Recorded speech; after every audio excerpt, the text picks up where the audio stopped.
ایک بار تو ایسا ہوا کہ ایک صحابی حضور کے پاس آئے، کہا یا رسول اللہ صلی اللہ علیہ وسلم شادی کے لیے مال کچھ خریدنے کی مجھے ضرورت ہے، سامان خریدنے کی، کچھ مال چاہیے۔ حضور نے کہا کہ جاؤ عثمان کے پاس اپنی شادی کے اخراجات کے پیسے لے لو، کہنا کہ میں نے بھیجا ہے۔ وہ صحابی آئے حضرت عثمان غنی کے گھر پر، تو ابھی وہ دروازے پر پہنچے تھے، حضرت عثمان کی گرجدار آواز آ رہی تھی اندر سے۔ یہ صحابی ٹھٹک کر کھڑے ہو گئے، سنا کہ ڈانٹ رہے ہیں وہ کسی کو، وہ اپنے خادم کو ڈانٹ رہے تھے، اپنے غلام کو ڈانٹ رہے تھے حضرت عثمان غنی۔ یہ کان لگا کر باہر سے سنتے ہیں کہ کس بات پر ڈانٹ رہے ہیں، تو دیکھا کہ خادم کو، غلام کو اس بات پر ڈانٹ رہے ہیں کہ چراغ میں اس نے بتی تھوڑی زیادہ کر دی تھی، تیل زیادہ جل رہا تھا، بتی کو تھوڑا سا لمبا کر دیا تھا تو تیل زیادہ جل رہا تھا۔ عثمان غنی اس بات پر خادم کو خوب ڈانٹ رہے ہیں۔ تو یہ صحابی باہر سے سنتے ہیں اور واپس چلے جاتے ہیں۔ جو اپنے گھر میں چراغ کے تیل جلنے پر غصہ کرتا ہو، میری شادی کا خرچہ کہاں سے دے گا؟ واپس چلے گئے۔ دوسرے دن آئے، وہی وقت تھا، آج پھر گرجدار آواز آ رہی تھی اندر سے۔ انہوں نے سنا آج پھر کسی کو ڈانٹ رہے ہیں، آج پھر خادم کو ڈانٹ رہے تھے۔ کس بات پر؟ اس بات پر کہ دال میں نمک زیادہ کیا ہوا ہے، زیادہ نہیں، ٹیسٹی بنایا ہوا ہے، نمک کے بغیر تو ٹیسٹ آتا نہیں، تو ٹیسٹ اچھا کر دیا۔ تو حضرت عثمان غنی اس پر اس کو ڈانٹ رہے ہیں کہ نمک اتنا استعمال کر لیا کہ دال لذت والی ہو گئی ہے، زیادہ کھائی جا سکتی ہے۔ تو یہ صحابی جو باہر کھڑے تھے انہوں نے کہا یہ تو دال پر اور چراغ پر غصہ کرتے ہیں، یہ میرے شادی کا خرچہ کہاں سے دیں گے؟ وہ واپس پلٹ رہے تھے، حضرت عثمان غنی نے ان کو دیکھ لیا، کہا کہ کل بھی تم آئے تھے، آج بھی تم آئے، کیا بات ہے، کس لیے آئے؟ انہوں نے کہا بات در حقیقت یہ ہے کہ اللہ کے نبی صلی اللہ علیہ وسلم نے تمہارے پاس مجھے بھیجا، میرے شادی کے اخراجات آپ سے میں حاصل کروں، لیکن آپ 2 دن سے میں دیکھ رہا ہوں غصے میں ہیں، خادم کو خوب ڈانٹے جا رہے ہیں، کبھی چراغ پر کبھی دال پر۔ میں نے یہ سوچا کہ کہاں میری شادی ہو سکتی ہے ان کے مال سے۔ حضرت عثمان غنی نے کہا قسم خدا کی، تو کیا اللہ کے نبی کا حکم ہو تو 70 شادیاں میں تنہا کر دوں، لوگوں کے مدد کے لیے میرا مال کھلا ہوا ہے، لیکن جو تم نے دیکھا میرے گھر میں وہ میرے اپنے ضرورت کے لیے چیزیں تھی۔ خادم نے چراغ کو، بتی کو زیادہ کیا، تیل زیادہ جلتا گیا، نمک اتنا ڈال دیا کہ دال زیادہ کھائی جا رہی۔ اس بات پر میں نے غصہ اس لیے کیا کہ کل قیامت کے دن رب ذوالجلال اگر حساب لے لے، کیا عثمان تجھے اتنی ہی روشنی کی ضرورت تھی، تو نے اتنا زیادہ کیوں جلایا؟ اگر رب تبارک و تعالی حساب لے لے کہ تو نے دال جتنے پر تیرا گزر ہو سکتا تھا اس سے زیادہ کھایا کیوں، اس کی لذت بڑھ گئی تیری، تو میں کیا جواب دوں گا؟ اس لیے تربیت کے لیے میں اپنے خادم کو ڈانٹ رہا تھا، یہ نہیں کہ دوسرے کو دینے کے لیے کبھی ڈانٹا۔ یہ حضرت عثمان غنی تھے جنہوں نے مالداری کے اوج پر پہنچ کر کے بھی کنٹرولنگ دکھایا دنیا کو۔ آج لوگ یہ سمجھتے ہیں بہت مال آ جائے تو ہمارا نہیں ہے کام روزہ رکھنا، تراویح پڑھنا، یہ غریبوں کا کام ہے۔ اور اگر تمہارے دماغ میں ایسا ہے تو ٹھیک ہی ہے کہ اللہ غریبوں کو پسند بھی فرماتا ہے۔ اللہ تعالیٰ غریبوں کے گھر رمضان بھیجا ہے، وہ روزہ بھی رکھتے ہیں اور تراویح بھی پڑھتے ہیں، اور اسلام غریبوں سے شروع ہوا ہے اور غریبوں میں ختم بھی ہو جائے گا۔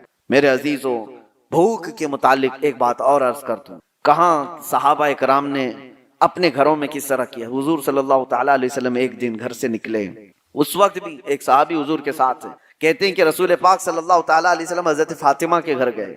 حضرت فاطمہ اس وقت گھر میں اکیلی بچوں کے ساتھ، دیکھا کہ آواز نہیں نکل رہی ہے بچوں کی۔ حضرت فاطمہ رضی اللہ تعالیٰ عنہ، نہیں میں یہ بات بعد میں عرض کرتا ہوں، حضور پاک صلی اللہ تعالیٰ علیہ وسلم کی ایک دعوت ہوئی حضرت ابو ایوب کے گھر۔ حضور پاک صلی اللہ تعالیٰ علیہ وسلم جیسے ہی پہنچے، انہوں نے ایک بکری کا بچہ ذبح کیا اور آپ کی دعوت کر دی۔ صحابہ جو ساتھ میں تھے، 2 صحابہ، حضور صلی اللہ تعالیٰ علیہ وسلم کھانے کے لیے بیٹھے تو حضرت ابو ہریرہ کہتے ہیں کھانے کی خوشبو اتنی تھی کہ جلدی سے جلدی لپکنے کا دل کر رہا تھا، ہاتھ لگا دوں۔ ظاہر سی بات ہے جو بندہ 3 دن سے بھوکا ہے وہ کھانے کے دسترخوان پر ہاتھ رکھنا ہی چاہ رہے تھے۔ رسول پاک صلی اللہ تعالیٰ علیہ وسلم نے کہا گھر والوں سے کہ ایک کٹوری اور ہو تو دے دو۔ سالن دسترخوان پر رکھا ہے، ایک خالی کٹوری منگوائی اور اس میں سالن آدھا کیا، اور اس کے بعد جو بات کہتے ہیں میرے آقا، اللہ اکبر۔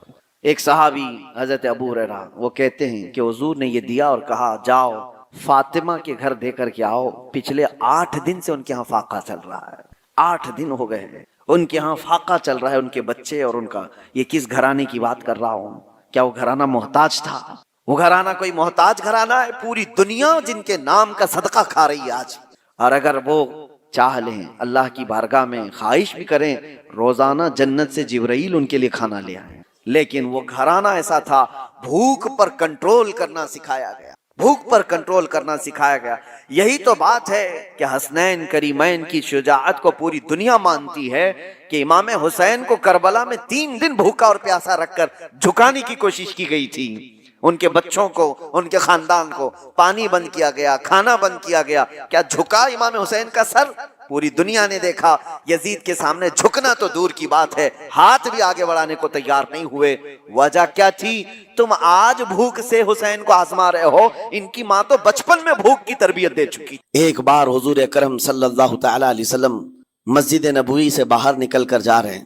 توجہ میرے عزیزو، اخلاق کہاں دکھانے چاہیے اور ہماری بات چیت کے انداز ہمیں کہاں ہونا چاہیے میں آپ کو بتاؤں۔ حضور تشریف لے کر جا رہے ہیں، صحابہ اکرام کھڑے تھے حضور کے اطراف۔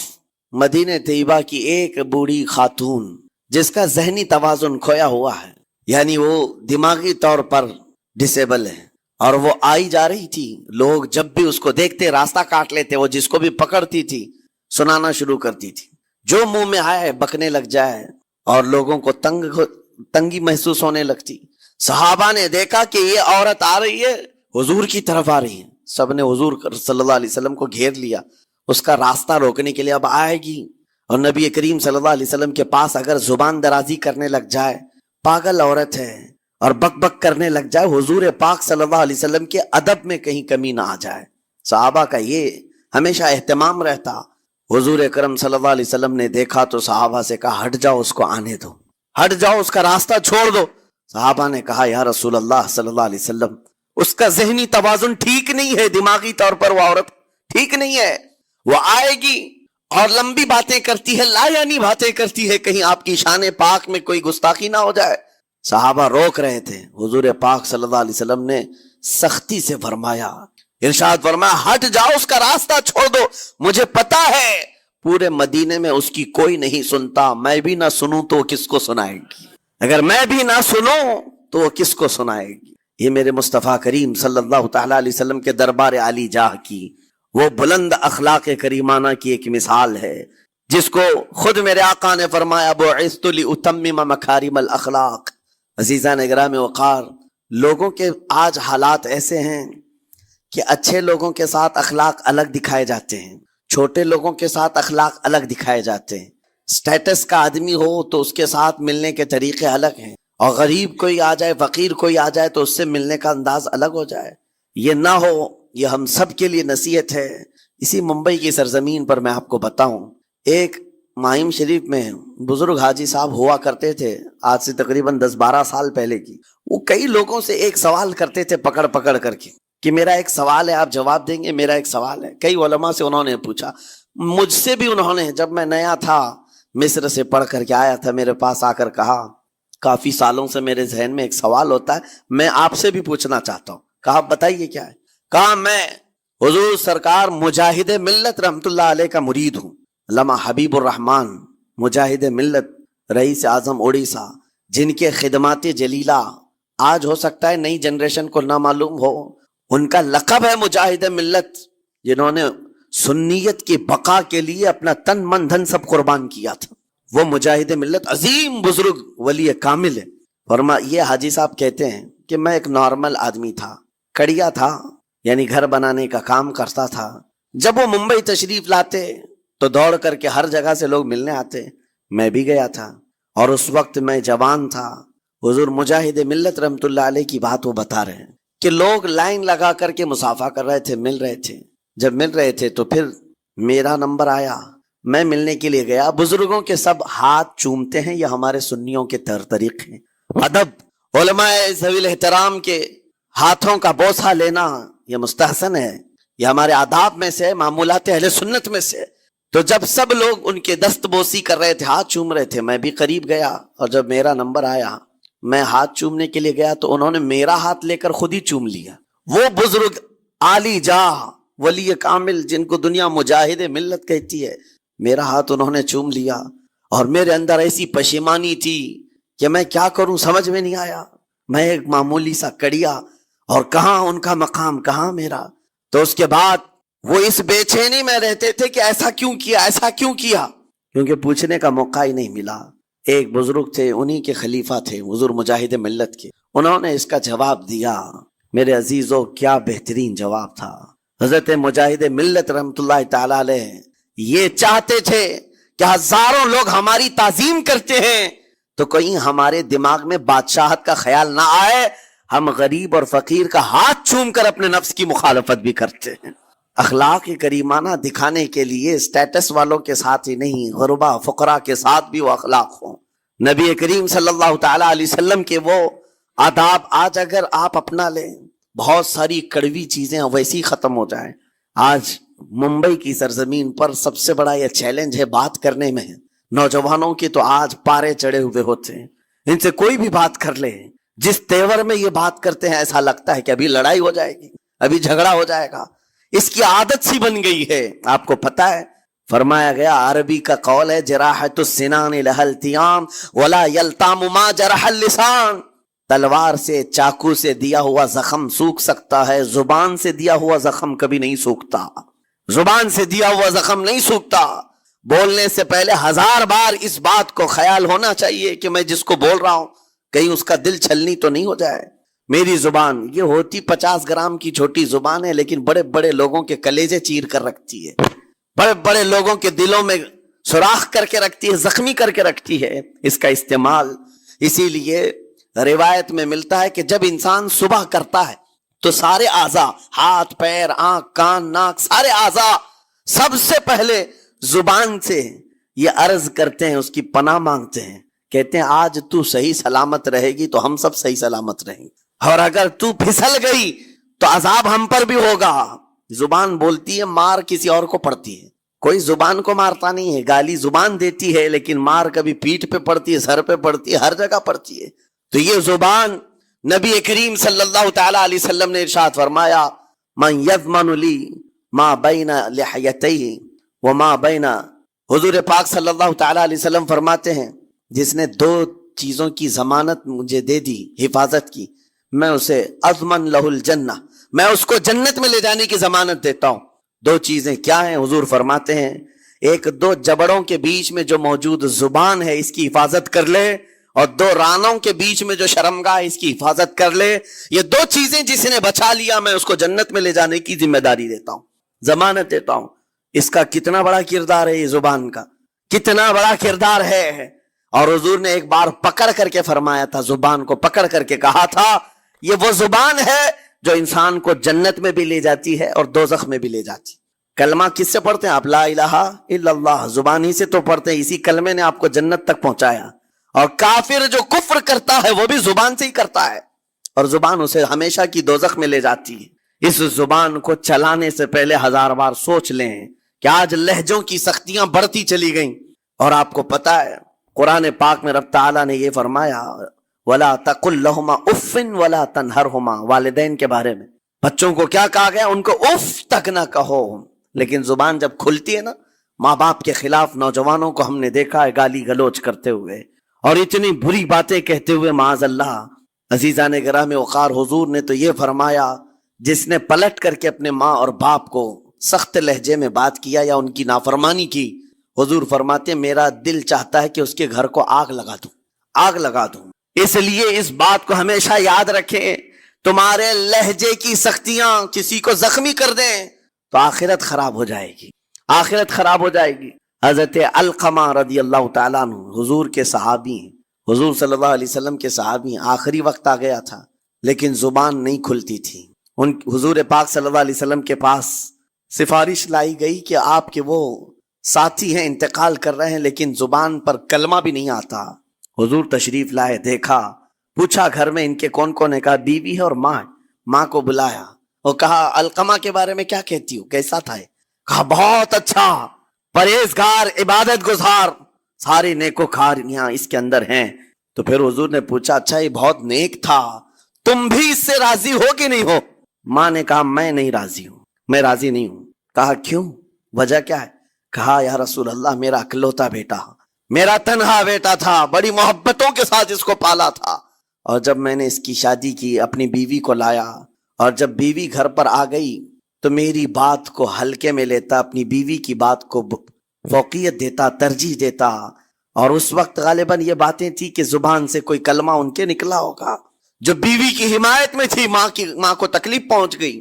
کہا میرا دل گوارا نہیں کرتا، میں اس سے راضی نہیں ہوں. باقی وہ بہت نیک بندہ ہے، بہت اچھا ہے. حضور نے فرمایا دیکھو زندگی کے آخری پڑاؤ پر آ چکا ہے، روح نکلنے کو ہے، معاف کر دو. وہ بھی صحابیہ تھی. انہوں نے کہا آقا آپ کا حکم ہے یا مشورہ ہے؟ اگر حکم ہے تو پھر ماننا ہے.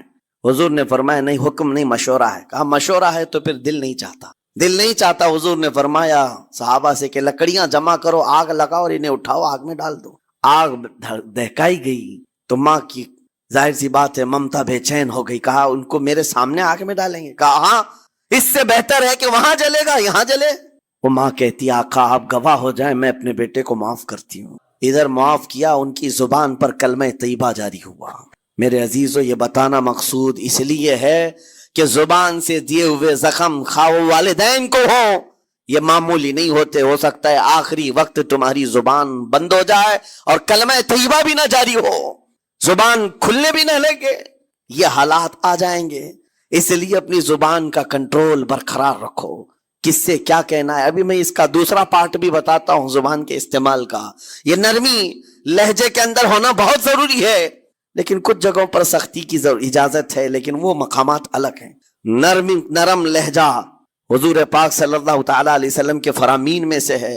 ایک بات بڑی بغداد مقدسہ میں نے ایک ولی پاک کی زیارت کی. ان کے آستانے پر بھی میں ابھی بیان کیا تھا.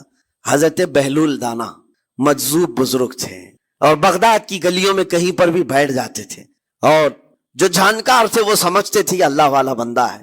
مجذوب کس کو کہتے ہیں؟ جس کی یاد الہی میں عقل فنا ہو گئی، ختم ہو گئی. اللہ کے ذکر میں اور اللہ کی یاد میں اپنے آپ کو فنا کر دیا ہے. اس کے اوپر شریعت کا قلم نہیں. ظاہر سی بات ہے شریعت کے سارے احکام اس پر ہیں جس کی عقل سلامت ہے. عاقل ہو بالغ ہو تو نماز فرض ہے نا، عقل ہی نہیں ہے تو وہ مجذوب ان اولیاء کو کہتے ہیں. لیکن ان کے بارے میں حدیث میں ہے، اللہ کے نبی نے فرمایا وہ ایسے بندے ہیں کہ اگر اللہ کو قسم دے دیں کسی بات کی اللہ ان کی قسم پوری کرتا ہے. وہ بہلول دانا بیٹھے ہوئے تھے. بغداد کا ایک مشہور تاجر تھا، لیکن خستہ حال تھا، بہت نقصان اٹھا چکا تھا، خسارے میں چل رہا تھا، بزنس پورا لاس میں. اور وہ پریشان حال بہلول دانا کے پاس آیا، گڑ گڑایا، کہا کہ حضور مجھے بچا لیں، رحم کر لیں، میں تاجر ہوں، لٹ گیا ہوں، لاس میں ہوں، کچھ آپ فرما دیں، میں کیسے اس بھور سے نکلوں. بہلول دانا نے دیکھا، کہا ٹھیک ہے کچھ پیسے بچے ہیں؟ کہا ہاں ہے. وہ بس اتنا سرمایہ ہے کہ مال لیتا ہوں پھر بیچ دیتا ہوں، نفع نہیں ہوتا. بہلول دانا نے کہا ایک کام کر، کالا کپڑا جتنا ملتا ہے سب خرید لے، پورے شہر سے کالا کپڑا جہاں جہاں مل جائے سب لے کر اسٹاک کر لے. کہا جی حضور آپ نے جیسا فرمایا. گیا، جتنا سرمایہ تھا سب لگا دیا، کالا کپڑا خرید کر ایک جگہ اسٹاک کر دیا. اللہ والے کا حکم تھا. لیکن ہوا یہ کہ بغداد کا معمول تھا، 8 دن گزرے نہیں تھے کہ وہاں وقت کے حاکم کا انتقال ہوا. اور جب حاکم کا انتقال ہوتا تو شہر کے جتنے بڑے لوگ ہوتے، رئیس لوگ، وہ اس کے سوگ میں اس کے غم میں کالا کپڑا پہنتے تھے. اور کالا کپڑا سوائے اس تاجر کے کسی کے پاس نہیں تھا. اور سارے بڑے لوگ پیسوں سے اس کے پاس کالا کپڑا خریدنے آئے. یہ منہ بولے قیمت پر، جیسے تیسے جتنی قیمت پر بولے سب خرید کر لے جاتے. اور پل بھر میں ایک دن کے اندر وہ بہت بڑا کروڑ پتی بن گئے، بہت مال آ گیا. یہ بات یاد رکھیں، اللہ مال دیتا ہے، اس کے بعد پھر آزمائش بھی ہوتی. مال اتنا آ گیا، اب لے کر کے مستیاں تھیں. چند دن گزرے، ظاہر سی بات ہے مال کو بڑھانے کی تمنا ہر ایک کی ہوتی ہے. کوئی یہاں پر اینڈ کرنے والا نہیں ہے دنیا میں، چاہے اس کا بزنس اربوں پر بھی پہنچ جائے اسے آگے پہنچنا ہے. چند دن گزرے تھے، 8-10 دن، پھر آیا حضرت بہلول دانا کو ڈھونڈتے ہوئے. ایک جگہ میدان میں یہ مجذوب بزرگ بیٹھے مل گئے. آیا اور کہا او دیوانے بتا اب کیا خریدوں؟ پیسہ بہت ہے ابھی میرے پاس، بتا دیوانے اب کیا خریدوں؟ انہوں نے دیکھا، کہا کہ لہجہ تو بدلا ہوا ہے، پیسہ بہت زیادہ تھا. کہا کہ ٹھیک ہے کوئی بات نہیں، اللہ والوں کو ان سب چیزوں سے کوئی لینا دینا نہیں. آپ نے کہا مال جتنا ہے تیرے پاس سب لے کر کے خربوز خرید لے، تربوز خرید لے، جس کو کلنگڑ کہتے ہیں، تربوز پورے خرید لے. اس نے کروڑوں کی جائیداد پورے تربوزوں میں لگا تھی.